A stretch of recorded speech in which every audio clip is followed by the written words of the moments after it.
Você falou um pouco de terraplanismo, né? Até para falar, né? O pessoal até pergunta assim.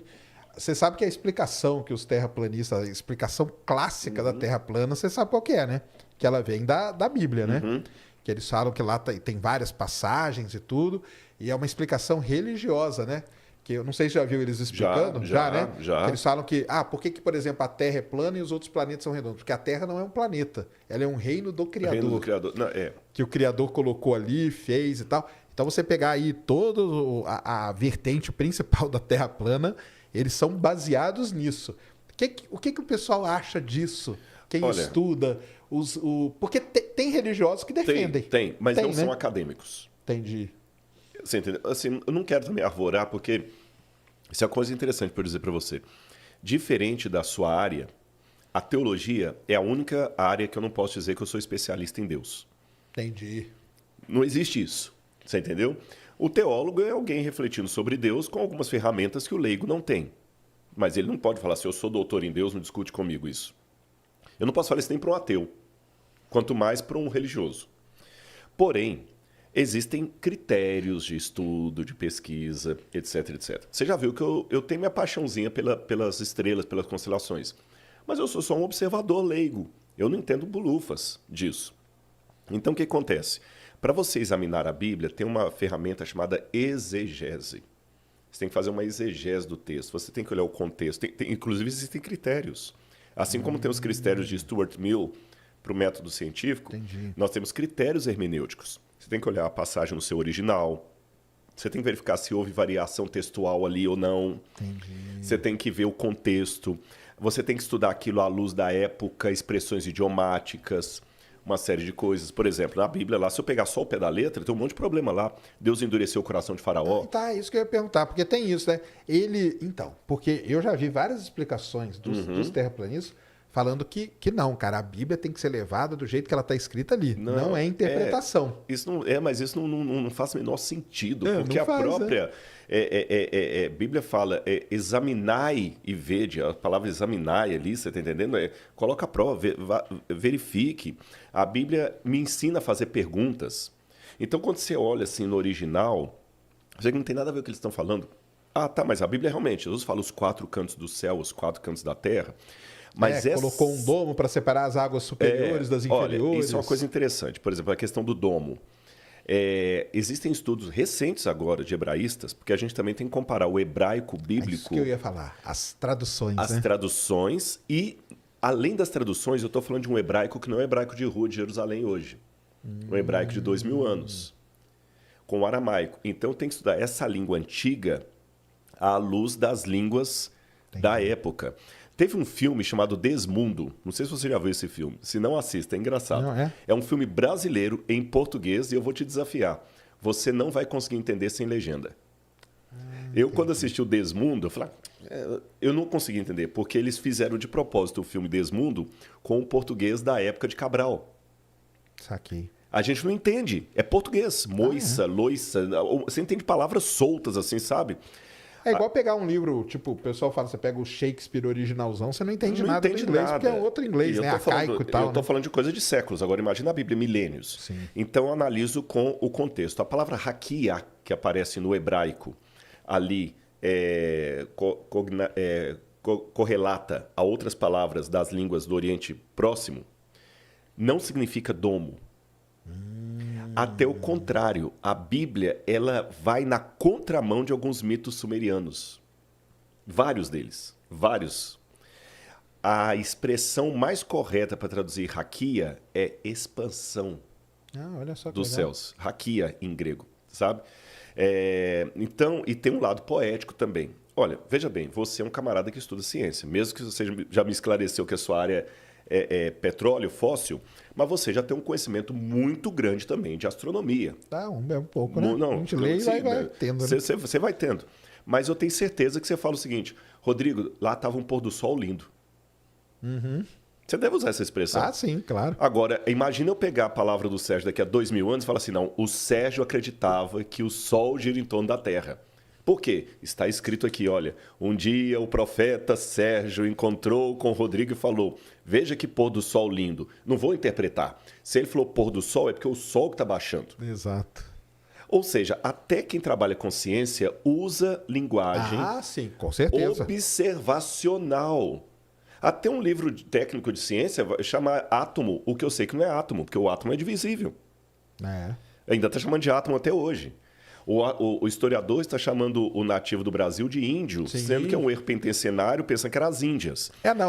Isso eu falo pro pessoal aqui, a gente tem muitos problemas semânticos, né? Exatamente. E a Bíblia é um problemaço. problema semântico. A Bíblia não foi escrita para ter esse rigor científico que muitos querem, tá certo?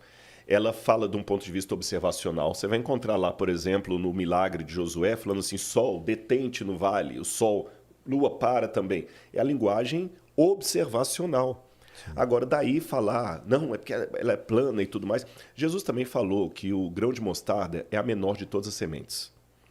Mas se você trouxer um botânico aqui, ele vai mostrar semente menor do que o grão de mostarda. Então, Jesus mentiu. Na Bíblia, o morcego é apresentado como ave.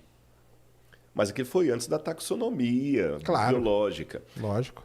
Então, com todo o respeito que eu sempre tenho para os que pensam diferentes, desculpe-me, quem defende terraplanismo baseado na Bíblia não faz exegese, faz um desserviço à Bíblia. Entendi. Porque lê a Bíblia a pontapé. Aí cria um problema, que até eu vou achar a Bíblia um livro ridículo. E a ufologia? Porque a ufologia também, né? Você sabe que tem várias passagens, até dizem, né? Aquele Eric von Däniken. E muitas pessoas, eu já vi palestra e tal, explicando lá do milagre de Fátima, né? Que, na verdade, é uma aparição de naves alienígenas. Você já deve ter visto isso, né? E o interessante é isso, né? Porque o cara, ele fala assim, cara, a Bíblia, beleza, é um livro... Eu já tive discussão séria com o terraplanista, porque o cara chegou e falou assim, tá escrito na Bíblia. Eu falei, cara, então aí acabou, né, cara? Porque o que eu vou falar? Se tá escrito na Bíblia, eu não posso falar nada, né? E muitos ufólogos, né? Várias pessoas... Tá mais ou menos parecido, né? Isso. Eles vão na Bíblia e pegam meio que para justificar. Olha aqui, ó, aqui ele fala tal coisa, ó, só pode ser uma nave, não sei o quê, não sei o quê. Como que é esse negócio? O milagre de Fátima, na sua visão, ele é o quê, então? Antes de falar do milagre, lembra do livro Eram os Deuses Astronautas? Sim, do Eric von Däniken. Exatamente, vai aqui nessa linha aí, né? O milagre de Fátima é um negócio que eu tenho que responder com certa cautela, porque ele é um milagre para os católicos. Entendi. Entendeu? Para quem não é católico, eu não encaro ali como um milagre. Ah, mas teve tanta coisa... Então, assim, eu não poderia colocar juízo de valores sobre o milagre, porque... Eu não considero o milagre de Fátima por não ser católico. Entendi. Então, não acredito que Maria apareceu para os 3 meninos ali. Lúcia, o Jacinto e esqueci o nome da menininha, que eram os 3 ali. Não acredito no milagre de Fátima. Pelo menos não da forma como um católico. Da forma como é contada. Respeito, mas não creio. Não é meu ponto de fé. Agora, do milagre de Fátima, por isso que eu, antes de responder, eu joguei o Eram os Deuses Astronautas. Eles querem pegar qualquer coisa e amarrar para o lado deles. Existe uma questão também, você sabe, que a mente busca padrões de comportamento. Sim. Quando você começa a ficar fissurado no assunto, você vê aquilo em qualquer coisa. Você vê aquilo em qualquer coisa. Você vê aquilo... Se eu começar a acreditar em alma penada, qualquer evento eu vou falar assim, você sentiu? Você sentiu aqui? Quando eu entrei aqui? Às vezes é o ar-condicionado que está ligado, mas eu vou dar um sentido... Aí tem pessoa que se impressiona com isso. Se impressiona com isso.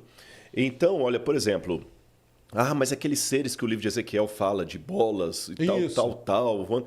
Gente, ele está fazendo...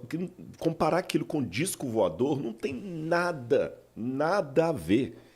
Os anjos que estão diante de Deus lá, com asas e tudo mais, ele está usando modelos da época que colocavam os lamaços e tudo mais. Deus parte do conhecido para o desconhecido. E alguém me ouvindo falar isso, falou assim, Rodrigo, você é um ateu, você é um cético. Não. Eu acredito na Bíblia, eu acredito em milagre. Só que eu tenho um critério um pouquinho mais rigoroso para chamar algo de milagre do que simplesmente acreditar que o ar-condicionado aqui é um vento sobrenatural passando.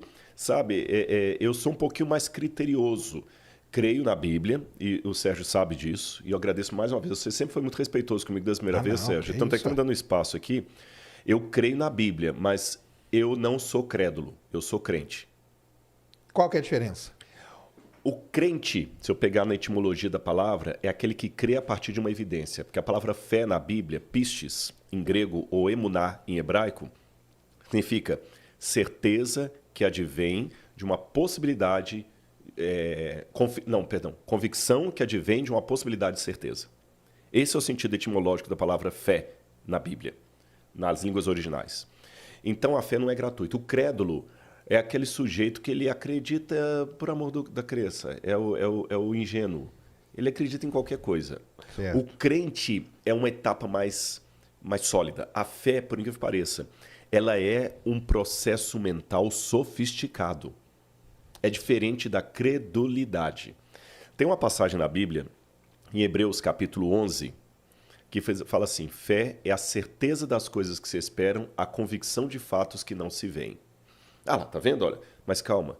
Quando coloca lá certeza, o autor está comparando a fé a um documento de propriedade, a palavra hipóstasis que aparece lá. Uhum. É um documento de propriedade que o imperador dava para um soldado, garantindo, olha, quando você se aposentar, se você não for cidadão romano, você e sua família serão cidadãos romanos, você terá uma propriedade e uma aposentadoria. E o soldado passava a vida toda brigando e confiando o quê? Na terra que ele ainda não tinha visto. Mas ele, por que ele acreditava naquela terra? Porque ele tinha um diploma, ou hipóstasis, diploma em latim. Um papel ali assinado pelo cara, E né? tem lastro. Então, a comparação é, aquelas pessoas que morreram na Bíblia, elas tiveram uma evidência que o Deus da Bíblia é o verdadeiro e não o Baal. Por isso que elas morreram crendo. É diferente daquela credulidade ingênua que as pessoas pensam assim, crê em qualquer coisa. Aí é complicado do lado de cá, porque se eu usar esse critério de fé, qualquer coisa pode... Se eu falar com você que o Thor é Deus, vale. Entendi. Você entendeu? O que Odin vale. Ou seja, o que me separa do ateísmo é apenas um Deus e um livro. Se não fosse esses dois, eu seria ateu. Ou agnóstico. Entendi. Eu sempre dou o exemplo do manuscrito porque a inteligência artificial foi usada para ajudar na tradução, né?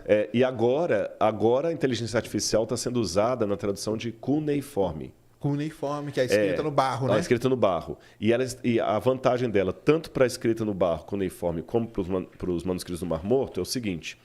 Por exemplo, lá no Museu do NASP, eu tenho alguns tabletes cuneiformes originais. Caramba, que Eu tenho alguns originais que a gente conseguiu. E tem um que ele está quase todo apagado. Daqui a pouco não vai ter mais. Tanto é que eu nem coloco em exposição. Com a inteligência artificial, pode ser que eu consiga traduzi-lo. Sim. Porque ela consegue ver até os padrões, né? os padrões. Agora, a inteligência artificial, ao mesmo tempo, ela gera uma bênção e uma advertência. Né? Eu confesso para você que eu estou com um sério problema da inteligência artificial, o medo. Vou falar qual é. A inteligência artificial, para mim, ela veio para ficar. E não tem, é como eu não querer saber de internet. Não tem como.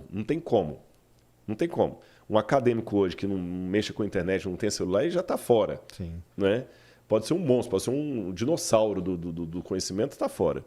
Então, eu me rendi à internet. Eu sou da old school. Quando eu comecei a dar aula na universidade, eu dava aula no quadro, olhando o aluno lá, aluno pedindo para sair mais cedo, chegando mais tarde e tal, fazendo chamada. Hoje eu dou aula para uma câmera. Eu dou aula na pós-graduação, é uma câmera e aluno em todo lugar me assistindo. Isso. Eu me rendi. Adaptou, né? Eu me adaptei, me converti. Mas as minhas preocupações vêm. Qual a minha preocupação com a inteligência artificial? Ela pode nos tornar cada vez mais burros. Porque, vamos ser sinceros, Sérgio, para que eu vou estudar? Eu estudei acadiano, estudei egípcio, estudei aramaico, hebraico e grego. E latim. Não sou fluente nas 6. Dou para o gasto, porque tem coisa também que você estuda, mas não usa, você vai esquecendo. Sim, claro. Não tem aquela fluência. Não vai me dar um texto agora em acadiano, eu vou ler para você. Tem que pegar os léxicos, reestudar, esqueci muita coisa, os fonemas ali. Não, Imagina, isso é tudo complicado para caramba. Agora, hoje, eu não precisaria desse esforço. Porque eu coloco no programa ali, ele traduz para mim. Traduz para você, né? Qual que é a tendência? Ter muleta. Não, então, isso aí é um problema sério. Eu estou muito preocupado com isso. Daqui a pouco, muita coisa que você fala de astrofísica, para quê? Para quê? Eu não preciso do Sérgio. O computador ele vai ler e vai falar. Sim, não. Está tantos anos de luz, tantos... É bom que vai algumas coisas que você demoraria anos para poder fazer o cálculo, ele vai fazer mais rápido. Para análise de dados, ela é impressionante. E na sua área, então, exatamente, ela é muito boa. Só que eu tenho medo dela criar esse desencanto para aprender línguas, por exemplo. Para que eu vou aprender egípcio? Se eu coloco o Google, daqui uns dias eu vou colocar o Google. A Google Câmera, que ela já traduz. Você põe ainda não traduz hieróglifos, mas daqui a pouco. Daqui a pouco vai com a inteligência artificial lá dentro. Então eu tenho esse receio, sem querer ser pessimista demais. E você que tá assistindo esse vídeo aqui no Talk Flow, dá pra você virar membro, cara, do Flow agora. É um botãozinho do lado do botão de se inscrever. A gente faz um programa semanal só pros membros. Olha! Então fique esperto aí. Se quiser virar membro, tá bem aqui do lado, é mão merreca, custa menos de R$8, irmão.